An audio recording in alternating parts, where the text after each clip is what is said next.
তো লজ্জা আমাদেরকে আল্লাহকে করতে হবে। মানুষকে আমরা লজ্জা করলাম বা না করলাম এটা করা যাবে না।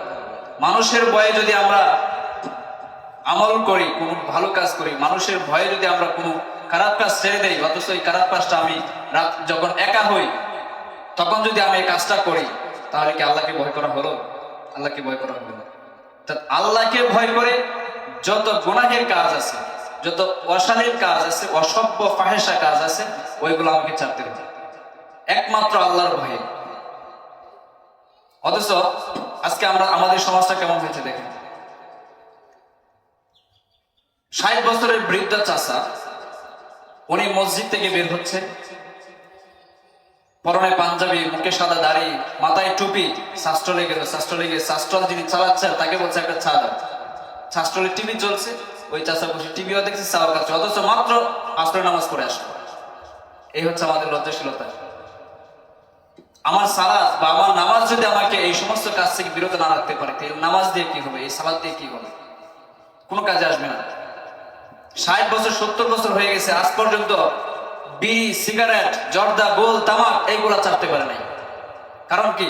তার ভিতরে আল্লাহর ভয় নাই, আল্লাহ সম্পর্কে তার লজ্জাশীলতা নাই। তার ভিতরে যদি লজ্জাশীলতা থাকতো, আল্লাহর ভয় থাকতো, তাহলে ওই ব্যক্তি যে নেশা জাতীয় যে দ্রব্যাদি রয়েছে, বিড়ি, গোল, তামাক, জর্দা, সিগারেট, এগুলো সেবন করতো। কারণ কি?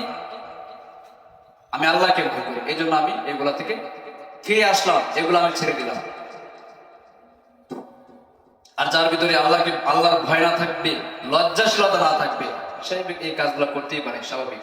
আর আমাদের সমাজে এমন কিছু গার্জিয়ান রয়েছে যারা তাদের ছোট ছোট বাচ্চাদেরকে দিয়ে দোকান থেকে টাকা দিয়ে সিগারেট কিনে আনছে, দোকানে টাকা দিয়ে তার বাচ্চাদেরকে দিয়ে জর্দা কিনে আনতেছে। তাদের সন্তান বড় হয়ে এগুলোই শিখবে। আমি যখন ছোট বাচ্চাদেরকে টাকা দিলাম, বাবা আমার জন্য একটা সিগারেট নিয়ে আসো, এই বাচ্চাটা তো এটা শিখলো। আমি নিজেই তো আমার সন্তানদেরকে ট্রেনিং দিয়ে নিয়ে আসছি, তাহলে আমরা মানুষকে কি দোষ দিচ্ছি?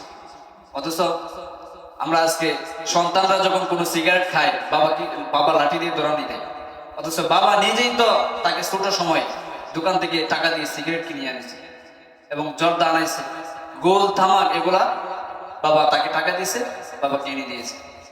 তা আজকে যখন সন্তান বড় হলো, তাকে শাসন করে কি লাভ? আপনি তো তাকে শেখালেন। এই জন্য আমাদেরকে এই সমস্ত কাজ ছোট ছোট বাচ্চা যারা রয়েছে তাদেরকে দিয়ে করাবেন না। আপনি হয়তো না বুঝে এগুলো করে ফেলছেন, এই তামাকের সাথে, এই মাদকতার সাথে জড়িত হয়ে গিয়েছেন। এখন আপনি যদি আপনার সন্তানকে এইভাবে তাকে শিক্ষা দিয়ে উঠান, সে বড় হয়ে এগুলোই করবে।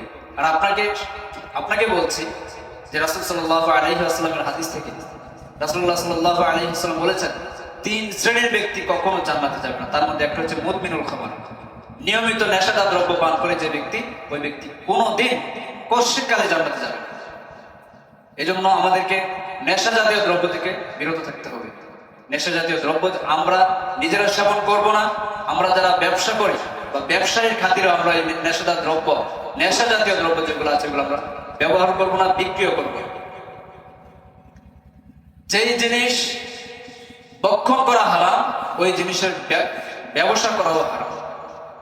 অর্থাৎ যেই জিনিস আমাদের জন্য আল্লাহ সুবহানাহু ওয়া তাআলা এবং রাসূল সাল্লাল্লাহু আলাইহি ওয়াসাল্লাম আমাদেরকে হারাম করে দিয়েছে, আমরা যেগুলি খেতে পারবো না, যেগুলো আমরা ব্যবহার করতে পারবো না, এইগুলোর ব্যবসা করাও হারাম।